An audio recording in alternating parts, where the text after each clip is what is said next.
is Dyrver Eriksson, and I'm from Sweden, as you probably can tell from the accent, hopefully.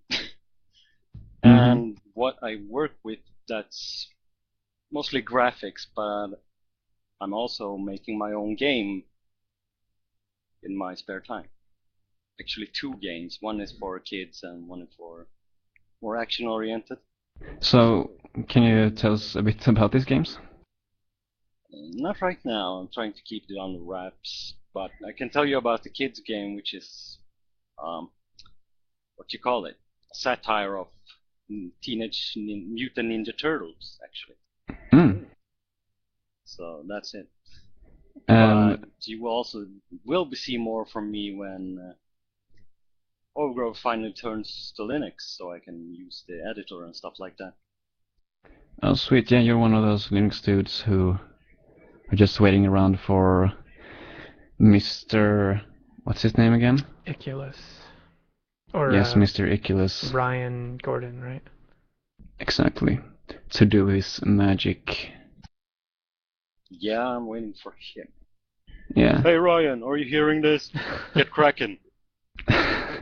Yes, indeed. Oh yeah, you have that other than being able to make games. By the way, I'm supposing you do coding and stuff like that. Do you do anything other than coding? Yeah, but I'm having a problem with my coding because I started out just 1 year ago, and it takes time to turn into a pro. I'm still a noob, as they say. Yeah, it does. Other than coding, do you model or make 2D sprites or anything like that? Yeah, I've been trying a lot of engines like RPG, making a Fallout game, and also been trying out the OGWeekly. In case you haven't heard of it, it's a real-time strategy game which I'm trying to turn into a isometric perspective RPG. Cool. Yeah, 0AD. It's also open source, right? Yeah, that's the case. Yeah, that's pretty sweet. So when you don't do, for example, like coding and stuff like that, what do you do? Tell us what you do in your free time when you don't do coding. Well, when I'm not coding, I'm doing 3D graphics for Overgrowth. You will be seeing a few custom characters for it in the future. Cool. Do you have anything you can tell us about that? Yeah, I'm gonna show the picture of the fox later on. If in the month, if Overgrowth is not released for Linux yet, but I'm making a fox. Oh, cool. A few people have suggested they want in the game. So, but it's in the image of a musketeer as of the moment. Oh, I see. Well, that sounds cool. A fox. We have next banner that we'll be talking about in the after this interview, and he's making a turtle, and you're making a fox. So I think we'll be having a bunch of community-made animals for Overgrowth in the future. It'll be pretty awesome. Yeah, I think so too. So how old are you? I'm 28. Oh, 28. So I'm guessing you do work or? Not at the moment. I actually unemployed a week ago back. Oh. But it's okay. I get lots of time to do something for Overgrowth and my personal projects. So what did you work with before? I was with the multi-challenge. If you read it in Östersund when they had these electric go-karts, laser tags and stuff like that. And Bodaborg. Maybe you could explain what it is. Bodaborg, yeah, I've been to Bodaborg, but what? Yeah, they're spread out in both Östersund and Stockholm, most probably. Yeah, so I'm not exactly sure about how to explain what Bodaborg is actually, but Yeah, it's a thing. I was there with my school, so it's like a school thing, I suppose. That schools pay money, and then their people can go there and like have fun, stuff like that. Yeah, but it's actually more fun when you can choose other activities apart from Buddha Boy. Because, Yeah, I guess so. so it's pretty popular there. Cool. Okay, so do you guys, Wolf Brother or Anton, do you have any questions for Dirver? Yeah. Where could we find more about the games you're making when you're ready to release information on them? Well, I'm not leaking any information yet, but I will have a web page, and I most probably will send it to the IRC chat in the long run, just to get some people to watch. Check it Yeah. out. Will you be having a IndieDB page for it? I'm not sure yet. Maybe. Because, you know, IndieDB is super awesome. It is, but I'm not sure my game will ever be a project that spawns many followers yet. I'm a sort of, what do you call it? Perfectionist when it comes to my games. Yeah, I see.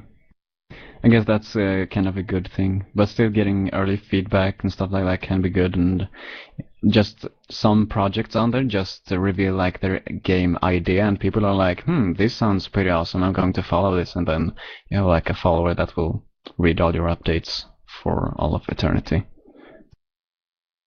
So yeah, well, just throwing that out there, IndieDB is pretty awesome. I think you should make a page there regardless. Well, we'll see. Okay, cool. Anton, you have anything? Sorry, I had a phone call and some distractions, so I had to step away for a moment. Okay, well that's okay. Okay, so I guess as the final question I ask everyone I interview here, if you were in Overgrowth, what animal would you be, and what would you be doing? Well, I guess I would be a Wolverine, and I would be a bounty hunter. Awesome. A bounty hunting Wolverine. Pretty badass to me. Oh yeah. Mm. And by the way, since to the interview. Sorry, I'm back. Oh, hi. Could you kind of show us your other little talent you got there? Me? No, I'm talking Oh. to Jerver. You know the voice you can do. Yeah, let's see. I've got balls of steel. Oh yeah, have you got another one? Oh yeah. It's time to kick ass and chew bubble gum. And wait, I got the gum right here. Awesome. You're very good at that. You should become like a voice actor or something. Yeah, I've been thinking about it. Maybe that's my new job. Yeah. It would be Totally. awesome. Or you could put Duke Nukem into Overgrowth after you're done with Fox. Yeah, I've been thinking Yeah. about that too. Or you could make some kind of buff Duke Nukem-like animal and just voice it. Or ask, maybe Wolfire wants your voice for like a character in Overgrowth, I don't know. Well, I need a better microphone for that. Yeah, I guess. But yeah, super awesome. It's thanks for letting us ask you a bunch of questions. No problemo. Awesome. But you'll be with us, of course, for the rest of the show as usual, and we're going to move on to the next item on the agenda, which is Next Bam's turtle that I talked about just now. And he is just he's been updating this a bunch lately. Firstly, he has this new image of the shell that he's been working on.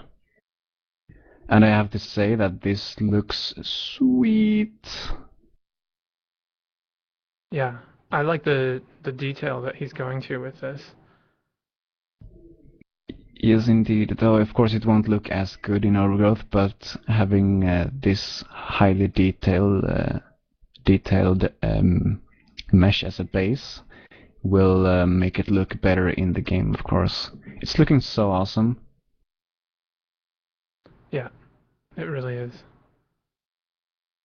I wonder if he's been working on any, I wonder if he's working as a game developer or something. It almost looks like it. And then he also had this other with the utility belt kind of thing in the shell. Yeah, so I think he worked some more on the front of the shell, the belly part of the shell, and the shell is also on the turtle, and he's got kind of a belt thing going on there. I personally am not sure about the belt. I have like mixed feelings about it. On one hand, it feels, I mean, I like the idea of having a belt, and at first I was like, ugh, that belt looks like crap, but it kind of looks kind of okay, I guess. Though he writes that, let me see, added some gear, nothing set in stone yet, as I have the feeling it's way too casual at the moment. Yeah, so it looks like he doesn't really like it either, but I have this kind of mixed feeling about it, which I guess it's kind of a bad sign. I think if he adds like cloth physics to it, I think it could be really awesome. Yeah. I actually like the idea of having a cloth in that part, in the groin area, hang down there. That usually looks pretty badass. Maybe some kind of variation of that, I don't know. Yeah, I mean, I don't know. I almost feel like I would want some backstory on this guy, like where he's from and what kind of civilization or, what kind of village he's in, what that looks like and stuff like that, to get more of a, perhaps, visual style, like something to go for, so we know. Yeah, it feels like it's kind of mixed, if you know what I mean. Maybe it would fit in more if we knew what his village looked like and, his people in general. Perhaps. And I actually think that's something that many, or at least some people, don't do enough, which is, just doing concept art and thinking about how something looks before they make it, like more in detail, giving more of a backstory, like a thought behind the whole thing. Because I think that's the problem with this. It looks kind of like it doesn't really belong. Like, why? Even though it's pretty cool. Yeah, so that's next Bam's Turtle. Very, very cool stuff so far. I'm assuming he will finish this and actually put it in the game. That would be super awesome. So yeah, turtle race in the future for Overgrowth. Sweet, sweet stuff. I also wonder if the master for the turtle will be a rat. Yeah. I think he said he's trying to avoid the Teenage Mutant Ninja Turtle references too much.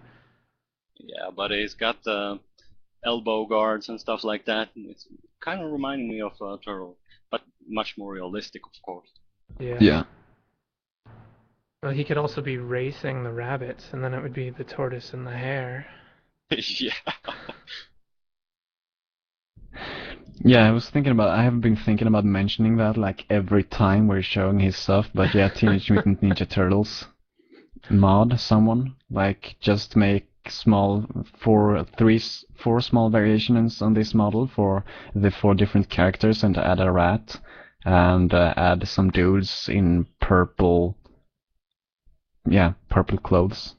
And you have like a Teenage Mutant Ninja Turtles mod. That would actually be pretty sweet. That would be. And they would be fighting humans as well, so that would also be sweet. Having the animals versus humans mod. Mm-hmm. Right. And yeah, Bebop and Rocksteady. Come on, you can't forget those guys. Or a brain, yeah, of course. a brain that runs around. What, General Kang? Yeah, there are Krang. loads of characters you need to put in if you're making a Teenage Mutant Ninja Turtles mod.